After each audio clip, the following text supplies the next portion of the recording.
welcome to the podcast by Literature Times. Today we have Mr. Sathyamoorthy Sridhar, sir, a visionary author, a mindfulness coach, and a technical leader. Hello and welcome, sir. Thank you. Thank you very much. And sir, since you have two books, I just want to know the overall concept of both the books in brief. Okay. So my first book is about mindful teen, and the book emphasizes about the teenage currently going through the problem. So especially in terms of digital usage and then how they are using the social media. So based that is the thought I had inside my mind, like I need to empower the teenage because the social media and the digital usage, really bothering them, and they are not able to utilize or manage the uh, digital. So mindfulness and emotional intelligence will be really handy for them to handle or tackle this digital age. So that is the reason I thought like I can go for a mindful team. Definitely, sir. Yeah. So another book is it's about the conscious compass. It's like it's purely of spiritual. So it's the core is derived from the Buddhist teachings, like the suffering. Suffering is the root cause of everything. So the human, not only the uh, all the ages, like the men or women or uh, the people who are grown or children, they undergo some kind of sufferings. So how to overcome these sufferings is the theme of this book actually. So I try to address the suffering in a different ways, like addressing the like concepts like surrender, some concepts like letting go, some concepts like mindful prayer. These are the concepts which I emphasize in Conscious Campus. So, which really help the individual to tame the spirituality, inner spirituality in them. Definitely, sir. That's really great. And Yeah. so, what motivates you to go to such a different audience, like whether it's adults seeking spiritual grounding or teenager pursuing their modern terms? So, how did you go such a diverse audience? Actually, I've to be honest, I have come from a teenage. So, as a teenager, I've come across all the problems. So I need to tell my personal story here. Like at the teenage, I was severely mentally ill. Like I was diagnosed by bipolar disorder. Uh, so, which you might think like you are in a digital or you are a tech guy, how you can write this kind of books? Some Yeah, kind of questions would come because personally I have gone through the severe mental health trauma, so which able to relate the problems of human easily because I have gone through this problem in my life. So I know that as a teenage, what kind of problem the people will face, and as a adult, what kind of problem they could face. So I mean, I'm seeing the both the ends of the people, like which I come across. So my personal problem is the root cause of this notebook, which I'm written actually. definitely, sir. So, getting a book from someone who personally has gone through such situations really we can relate to it. And yeah, that would be a great for readers, those who are reading such books. So yeah, absolutely, sir. And sir, how would you define mindfulness to someone who is encountering it for the first time in the simplest form? The simplest form is like, I will tell a narrator instance, so we are having a conversation between us. Sometimes, we will be thinking something inside. Some thought will be going inside about some incidents of past incidences. So where the mindfulness comes inside is like, you stay present. You are more alive. I'm having a conversation with you, so I need to stay more present. So Yeah, that's the definition of the mindfulness, no, staying more present. So yeah. that's why we need to relate it actually.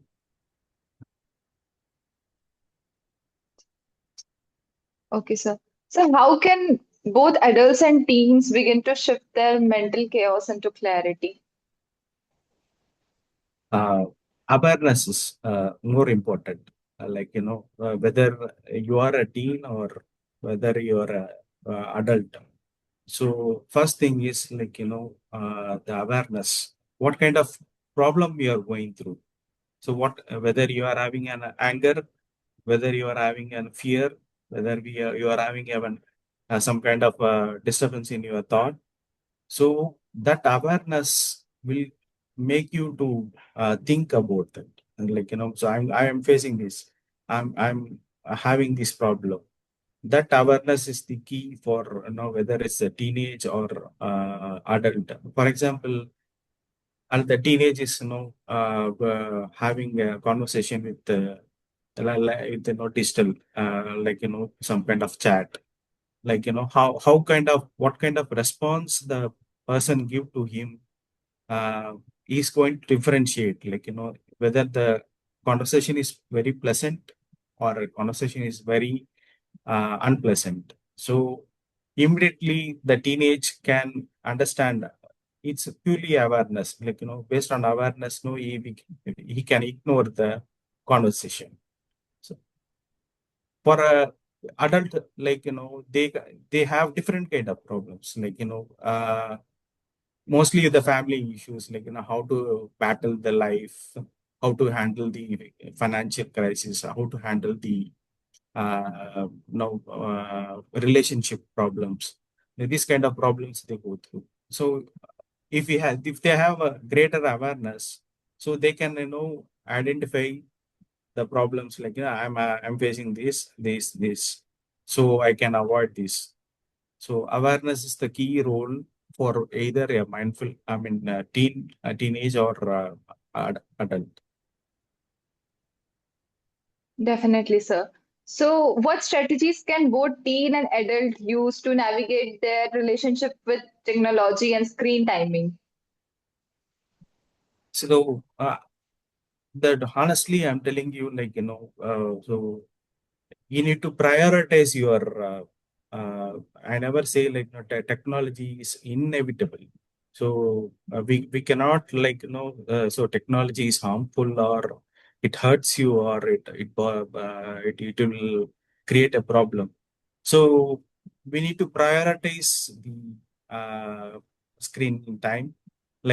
So for example, 30 minutes you spend on screen, for 10 to 15 minutes you do as mindful breathing exercise. This kind of strategy, we will help them to avoid the bottlenecks what they are going through in the digital world. It can be either teenage or adult. No, they need to prioritize the task. So they should not overwhelm by using excessive usage of digital. Yeah, definitely, sir. So, sir, how do comparison, attachment, and desire can affect both teens and adults, and how can they overcome it, or what would be the first step of overcoming such issues? uh, Comparison. Yeah, it's actually it's a very powerful concept. Like every teenage or adult, they easily get compared to things. Uh, they Yeah, yeah. easily compare with others. Uh, and one more thing is the desire for something. No, I need to achieve this. I need to do these things. This is basic carvings. It is like, it is manifested within ourselves. We are, as a human, we are designed like that. It's not like, it's a problem, but it is inherent qualities we have that has to be understood, and we need to channel that qualities. So we should not be either too much comparing others or too much desire for something. No, so everything, there is a say, right? Like, whatever you consume, it has to be little, or no, something less. If you consume more, it has more uh, impact. So what I Yeah. would say, like, too much excessive of this desire or too much excessive of comparison will end up in suffering. So that's what I say. Like, it is a, like, kind of a poison. So current digital world, or the current world is now going towards this comparison and desire. Uh, so I know it is a kind of a devastating statement, I would say. No, no, no. Actually, no, no, sir. It's really true, and we are encountering it on a daily basis, though we do Yes. not realize. But slowly, it's very true. Yes, that's a realization which everywhere I see, like, the people are having these primary qualities in them, uh, but we cannot avoid it, because it is an inborn qualities, but we need to tame it for right purpose. Definitely, sir. Yeah, sir. So, how can some morning practices or mantras be adapted to a fit teen routine, if we can say? Right. So it's like, I compared my previous life and what I'm going through now. So I used to wake up around 3:30 to 4 a.m. morning. And so my morning first practices is like, doing rituals, like, kind of recitation or meditation, this kind of things. So the moment, you are grounded, so you are able to think in a better way. So these techniques, will help us to make us, more grounded to ourselves. So that is the reason I, like, in those days, they told, like, it's like Amrosya time, or Brahma Muhurta. They in those days, they asked the individuals to wake up in the early morning, and to either you read, or you do some good things in your life. So it is a very quality time where the energy level is very high. So that time, whatever you practice, it will manifest. So that's why I recommended in the book, like, we need to spend time in early morning for to make ourselves grounded, and the rest of the day will be, according. Definitely, sir. And sir, how does building a healthy relationship and setting boundaries tie into spiritual maturity and emotional balance?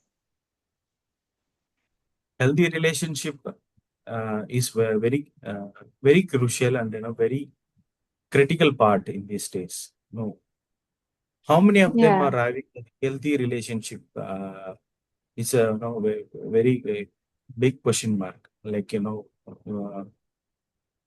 It's forget about others. With others. Are we having good relationship with ourselves? Are we loving ourselves? Or are we really having compassionate to ourselves? We are struggling so hard to to earn food, to live the life what we want. But life is very struggle actually. But the relationship with ourselves is is a very good uh, quality that it has to be nurtured first. Then automatically the relationship with others, it get transforms. So automatically, the spirituality is very linked with building the relationship within you. So it's directly correlation with the spirituality and the relationship. Definitely, sir. And sir, how can parents apply teaching from the conscious compass to support their teenagers? Uh, Actually, conscious compass is more of evolved learning. Actually, it requires understanding of the entire cosmos. So because for example, I have mentioned gratitude. One laptop as an example to understand gratitude. So the conscious compass is require more maturity to understand that knowledge because uh, we are talking, uh, we both are talking together. So to bridge the relationship, so much technology is involved behind the scene. So much people have involved to build this technology, and so much raw materials are involved to build this technology. So it's not a no individual effort. It's a collective effort. That's where we need to feel gratitude for whatever we are having in our life. So I mentioned that I have narrated the concept of the gratitude in this way. We need to express gratitude for whatever we have in our life because we are interconnected. We are connected to the entire cosmos. So to understand Yeah, conscious compass, yes, we need a little bit maturity to grasp it. definitely, sir. And sir, how does cultivating gratitude can shift perspective during times like grief, failure, or rejection? Yes. See, for example, uh, uh, I said right, we are comparing. So you have very good qualities in you. You might have a good job, you might have good friends, you might have good father and mother, you might have studied well, but no, you might have faced one single problem. That problem, might bother you. Uh, Actually, that problem will highlight you in a very big way. So that's where the gratitude comes in you. It's you see the good in others or good in yourself. So the more you see the gratitude in everything, the gratitude itself expands in you. So the law of attraction also comes here. So the more you expand your gratitudeness, the more goodness will be flowing in your life. So that's where I emphasize that gratitude is very crucial. Definitely, sir. And sir, what role does personal narrative plays to create the emotional bonding or emotional connection with your book? Can you repeat this question? So, what role does personal narratives play in creating the emotional connection in your book? Actually, it answers the first question actually, because what is the Personally, I went through lots of trauma. So almost 3 decades, not even one decade, almost 3 decades, I was going through. So fortunately, the mindfulness and the emotional intelligence and the right mentors, as a good psychiatrist, I would say, so because of them only, I was able to talk in a more effective way now. See, 10 years before, I had a family issues, a lot of things. Uh, I was not able to talk also. I was not able to communicate well. I was not able to practice, perform well in my job. So lots of problems I was going through. So what I realized is, ha- my problem is the greatest source of strength to showcase, as I overcome this problem, that is the greatest inspiration for myself and others. So these books are derived from my personal source of inspiration, and that has been come as a book.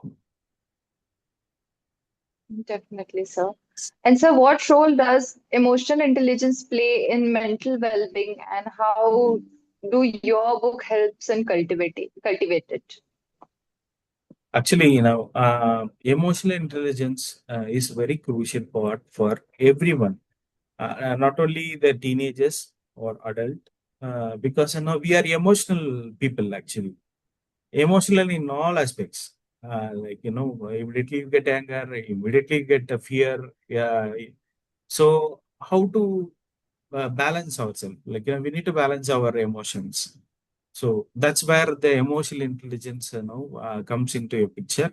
So for that, we have some important concepts like self-awareness, empathy, ability to understand yourself and others. And you need to regulate your emotions.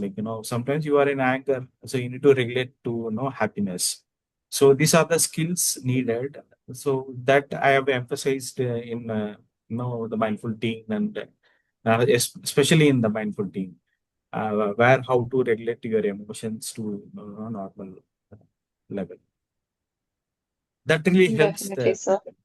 Yeah. Yeah, definitely, sir. And sir, if reader could adopt just one daily practice from your book, what would you recommend and why? Focus on breathe. Focus on breathe. And the whenever you are traveling in a bus, or whenever you are sitting calm, just you focus on your movement of your breath. And so everything, whatever problems you have, it vanishes.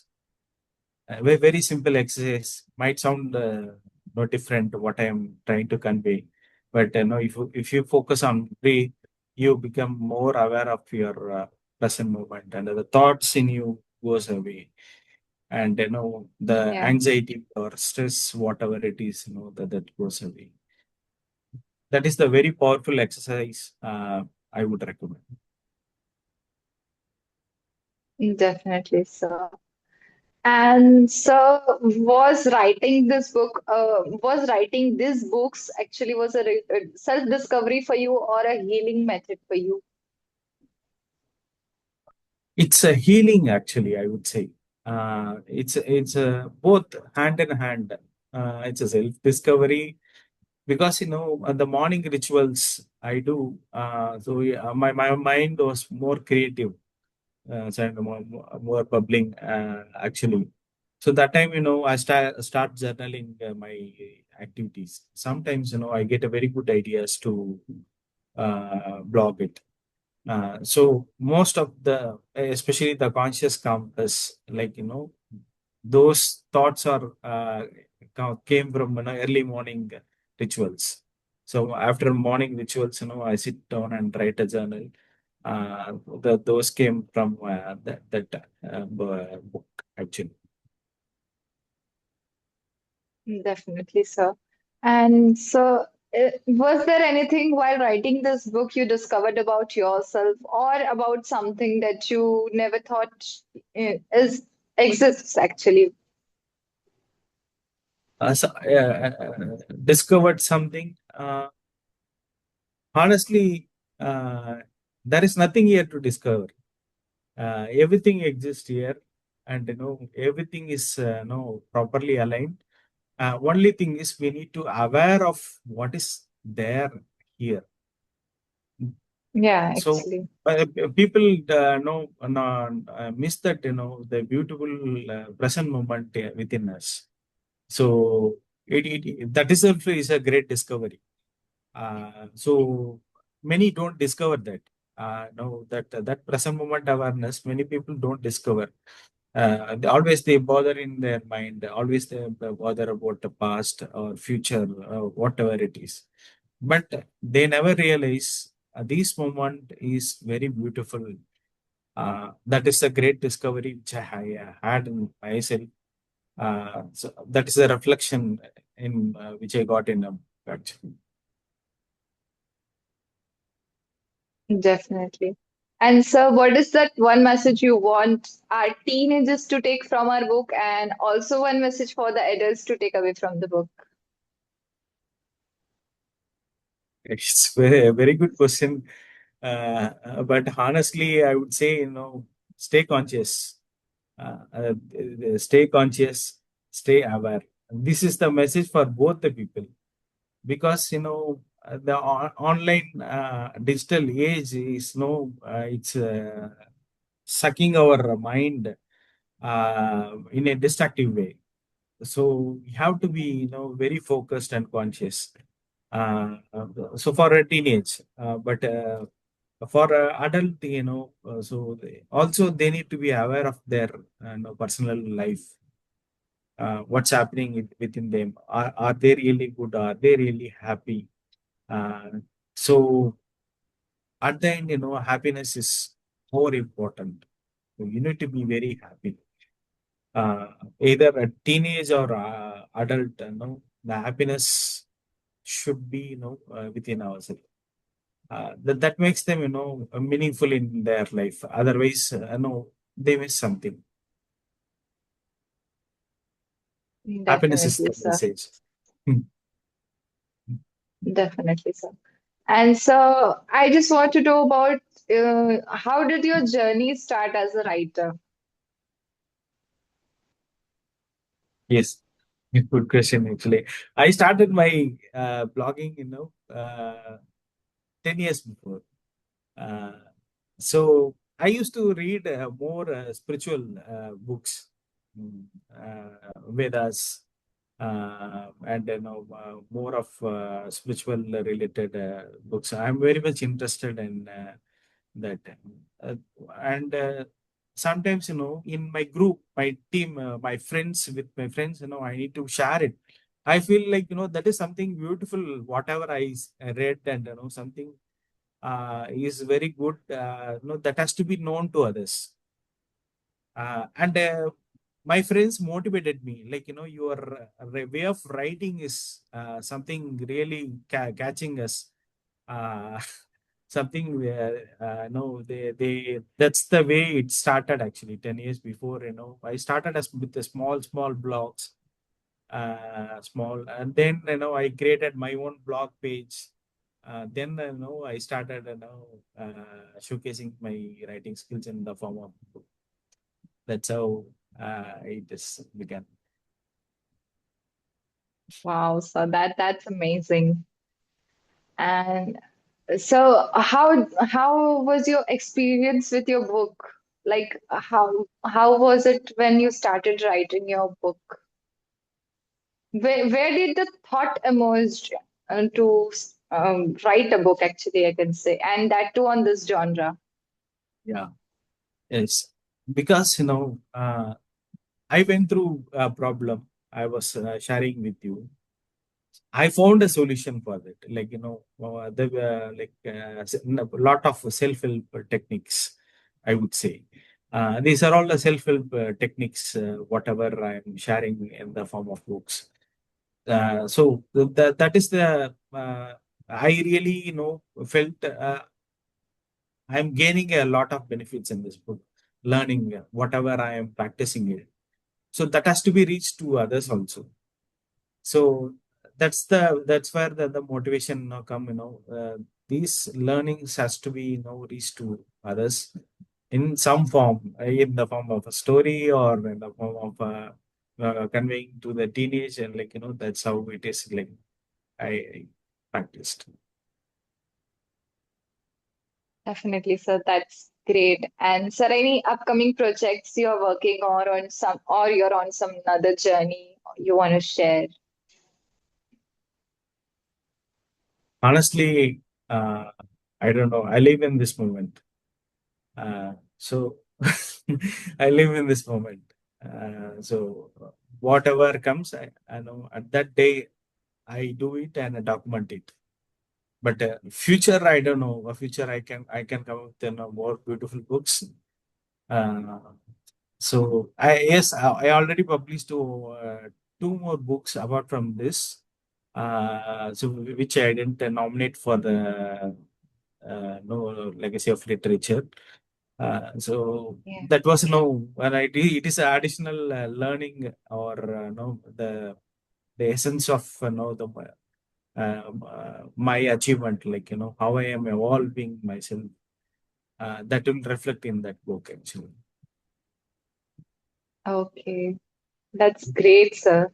And the answer you gave that you live in present, that's actually I can say that's a bit difficult for us because right now also if we suppose I'm talking to you, but in the back of the mind I have that what I would be asking you next, or what should I do next, or what will this work or not? So still there are thoughts going back of the mind, and to live in the present, that's hard for us actually as a teenagers.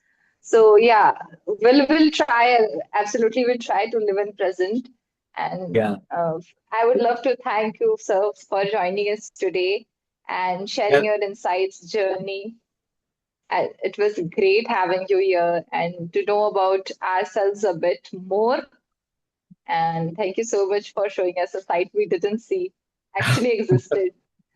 Yeah, thank you so much So for you and wonderful questions you posted to me. Uh, Honestly, I prepared for this question. Then I realized yeah, why I need to prepare for this question. Let me talk freely, so that makes more live than preparing the questions. So that's how I yeah. did that. And I thank Legacy of Literature and Literature Times. So, for honoring me and giving me the opportunity to share some insights. Uh, it's a wonderful moment, actually. Thank you very much. Yeah, definitely. Some many congratulations on your winning as well. And looking forward to have you here again and to have another session of conversation. So Yeah, yeah, thanks a lot and have a good day, sir. yeah. Thank you very much. Thank you, Oscar.